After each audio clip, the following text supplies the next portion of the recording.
Alright, buckle up history buffs and chaos connoisseurs.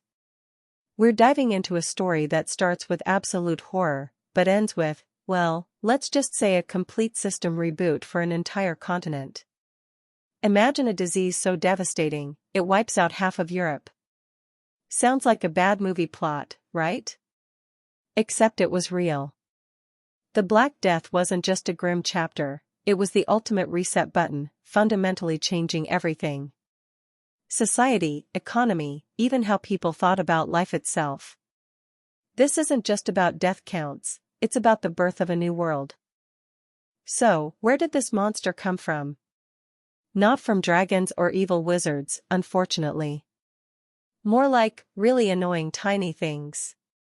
We're talking Central Asia, the 1300s. The bubonic plague, caused by Yersinia pestis, was hanging out in wild rodent populations, carried by fleas. Yes, fleas. On rats. And what do rats love? Global trade routes. Specifically, the Silk Road. They hitchhiked on merchant caravans, then onto ships. Imagine being on a medieval cruise ship, minding your own business, completely unaware you've got furry, disease-ridden stowaways below deck. Nightmare fuel, honestly. By 1347, the plague had landed in Europe, specifically Messina, Sicily, via a Genoese trading ship.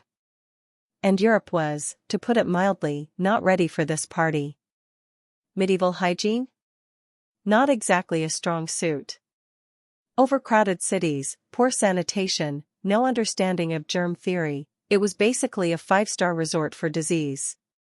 From Messina, it spread like wildfire. Port cities were ground zero, then inland. It moved at a terrifying pace for the time, a relentless wave of sickness and death. Nobody knew what was happening, and nobody had a clue how to stop it. So, what did catching this delightful illness actually look like? Brace yourselves. First, you'd get a sudden fever, chills, weakness, and terrifying pain. Then came the buboes, swollen, painfully tender lymph nodes, often in the groin, armpit, or neck. They could be the size of an apple. Vomiting blood, gangrene, and internal bleeding often followed. Death usually came within 3 to 7 days of symptoms appearing. Imagine living in a time when you saw your neighbors, friends, and family go from perfectly fine to horrifically sick and dead in less than a week. Every single day. The sheer scale of death was unimaginable. We're talking an estimated 30 to 50% of Europe's population. In some areas, entire villages were wiped out. Globally, estimates range from 75 to 200 million people. Let that sink in. This wasn't just a tragedy, it was an existential crisis. Society started to fracture.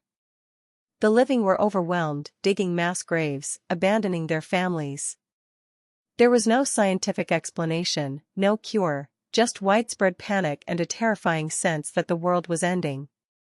The horror was universal, indiscriminate, and utterly relentless. When humanity faces something it can't understand, it often looks for someone to blame. And the Black Death was no exception. Fear and ignorance fueled a wave of scapegoating. Jews, foreigners, beggars, and even lepers were accused of poisoning wells or conspiring to spread the disease. This led to horrific persecution and violence across Europe. It's a dark reminder of how easily fear can turn to hatred, and how the absence of scientific understanding can pave the way for baseless cruelty. A truly ugly side effect of an already terrible situation. Okay, that was the grim part. But here's where the script flips. Because once the dust began to settle, once the horrifying plague wave subsided, Europe found itself in an entirely new landscape.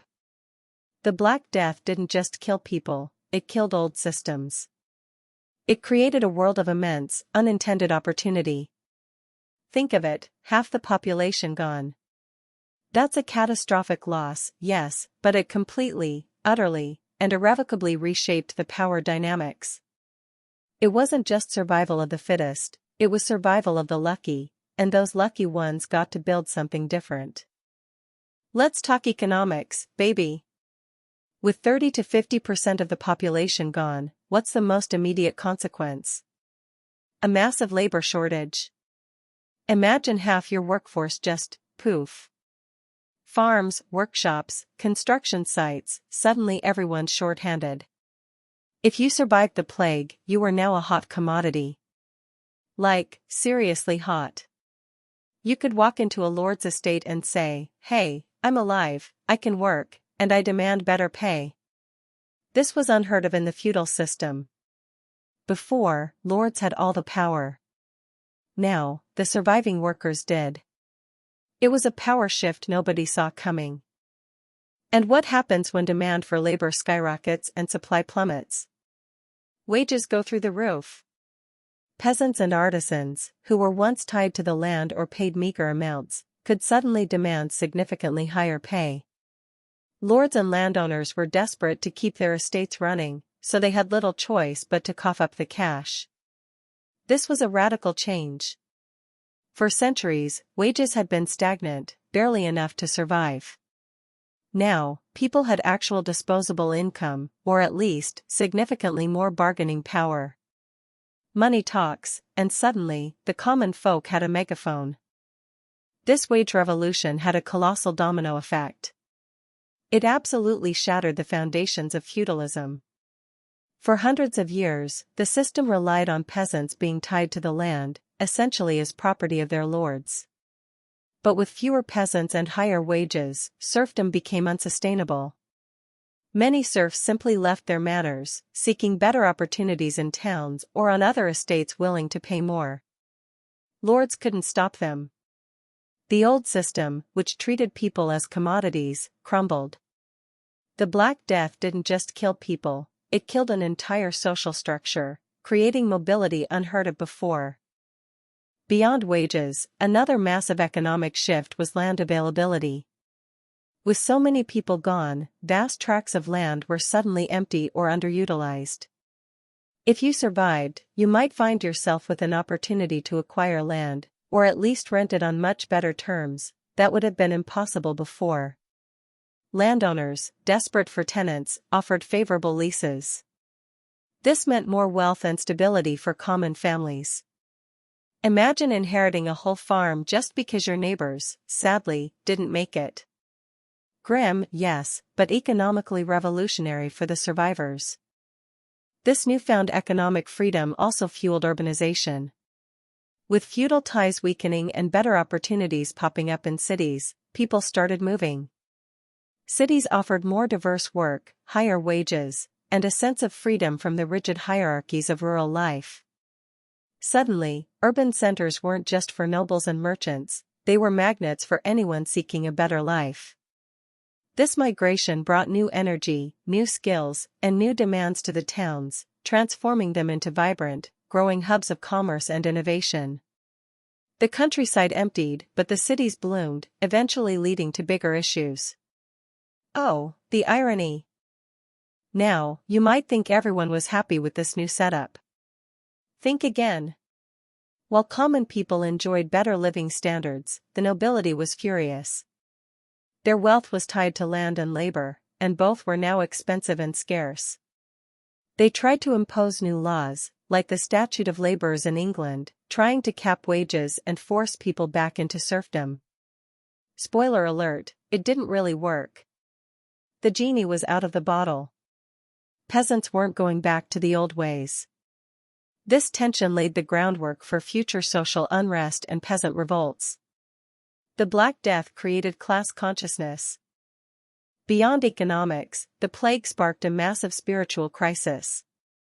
The church, the ultimate authority in medieval Europe, was supposed to protect people. But priests, bishops, and even popes were dying just like everyone else. Prayers didn't work. Processions didn't work. The church couldn't explain or stop the plague. This led many to question its authority, its doctrines, and its effectiveness. If God was punishing them, why were the most pious dying too? This doubt was a monumental shift, chipping away at the Church's absolute power and opening doors for new interpretations of faith. The religious fallout took two extreme forms. On one hand, you had the flagellants, groups of people who believed the plague was God's punishment, so they'd publicly whip themselves to atone for sins. Talk about a rough way to spend your afternoon. On the other hand, you had the hedonists, people who figured life was short and brutal, so they might as well enjoy it while they could. Eat, drink, and be merry, for tomorrow we may die. This carpe diem attitude, while understandable, was a radical departure from the Church's focus on eternal salvation. The plague forced everyone to reconsider their priorities. In a world where traditional authorities, church, lords, even family structures, were failing, people started looking inwards. This was a slow but profound shift towards individualism. When you've seen everyone around you die, and your prayers go unanswered, you start to question collective identity. What's my purpose? What do I believe? This personal reflection, this focus on the individual's experience, was a precursor to the humanist thinking that would define the Renaissance. No longer just a cog in a feudal machine or a subject of the Church, but an individual with their own thoughts and fate. Big stuff. Art and literature also got a dramatic makeover. Before the plague, art was often focused on saints, biblical scenes, and idealized noble life. After? Death was everywhere. We see the rise of danse macabre, dance of death, imagery, where skeletons dance with people from all walks of life, kings, peasants, popes. It was a stark reminder that death spares no one. Memento mori, remember you must die, became a popular theme. Art became more realistic, less idealized, and much more focused on human suffering and the fragility of life. It's grim, but also incredibly honest. The Black Death exposed just how clueless medieval medicine was. Doctors had no idea what caused it or how to treat it. Their cures were often bizarre and ineffective, like bloodletting or strapping chickens to buboes. Seriously. But this devastating failure spurred a desperate search for actual knowledge. Universities started putting more emphasis on medical studies. Anatomical dissection, once taboo, became more common as doctors sought to understand the human body. It was a slow, painful awakening for science, forcing a move away from ancient texts and towards observation and empirical evidence.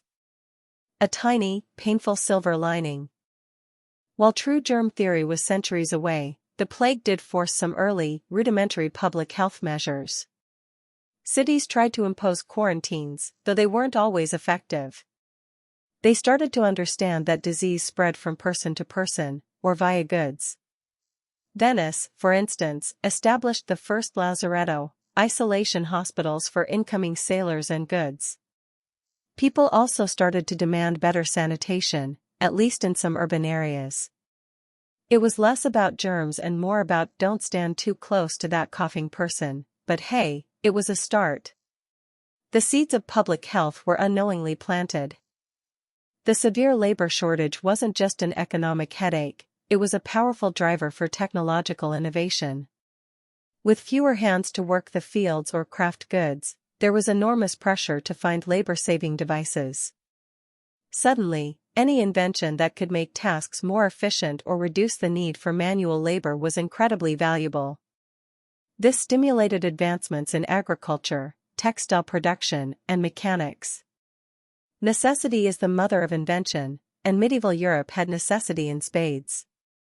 Think of it as the original automation push, sparked by tragedy. Even language felt the ripple effect. Before the plague, Latin was the language of the church, scholarship, and nobility.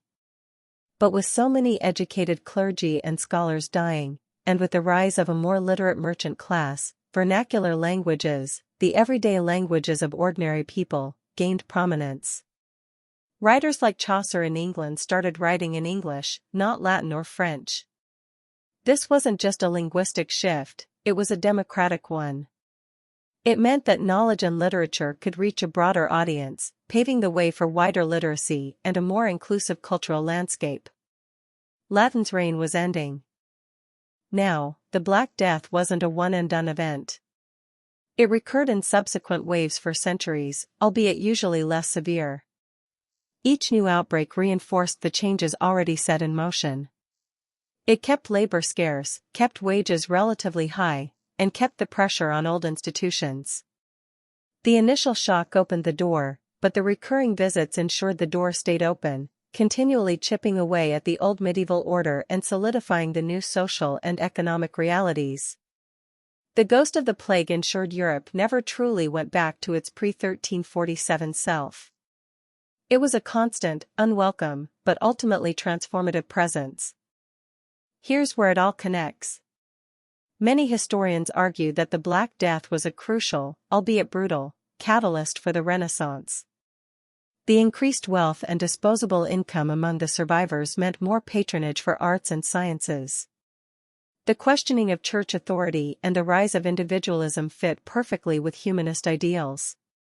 The focus on human experience, the desire for knowledge, the shift in art, all these themes intensified after the plague. It was like clearing out an old, overgrown forest to make way for a magnificent new garden. The ground was literally fertilized with change. And if the Renaissance wasn't enough, consider the Reformation. The questioning of the Church's authority that began during the plague laid crucial groundwork for figures like Martin Luther. People were already skeptical, already looking for more personal forms of faith, and less reliant on intermediaries.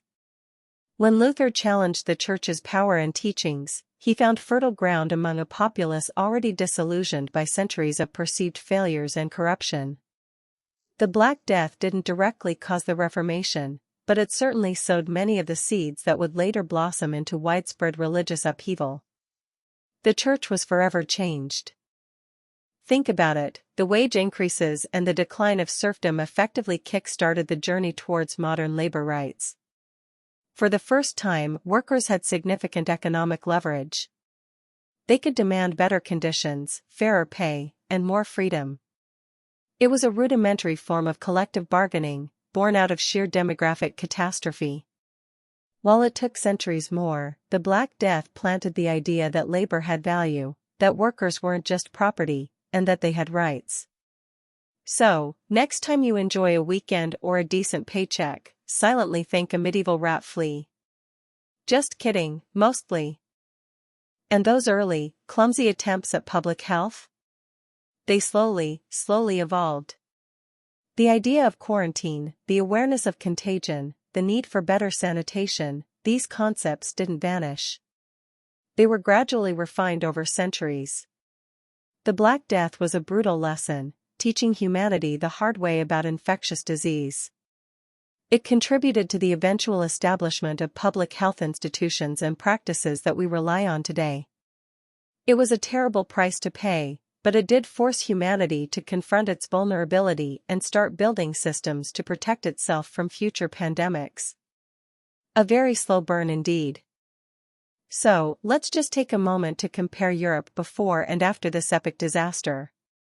Before, rigid feudalism, powerful church, stagnant wages, limited social mobility, art focused on the divine, Latin reigned supreme.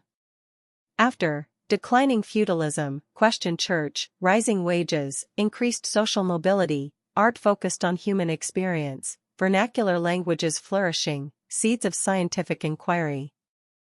It's not just a facelift, it's a complete structural overhaul. The Black Death created such a void, such an urgent need for adaptation, that it accelerated changes that might have taken centuries longer otherwise. A painful fast-forward button. In a truly twisted, horrifying way, the Black Death helped lay some of the fundamental groundwork for the modern world we inhabit today. The emphasis on individual rights, the shifts in economic power, the questioning of established authority, the drive for innovation, and the beginnings of public health infrastructure. These are all threads that can be traced back, in part, to the massive societal upheaval caused by a tiny bacterium and its flea taxi. It's a chilling reminder that even the darkest chapters of history can have profound, long-lasting, and often unexpected consequences that echo for centuries. So what's the takeaway from this roller coaster of death and rebirth? First, never underestimate the power of a tiny flea on a rat. Second, humanity, despite its immense suffering, is incredibly resilient. And third, even the most devastating events can trigger unforeseen transformations. The Black Death wasn't just a population collapse, it was a catalyst for fundamental shifts in power, thought, and progress. It truly changed everything, proving that sometimes, even from the deepest darkness, a new dawn can emerge. A painful, traumatic dawn, but a new dawn nonetheless. History, am I right?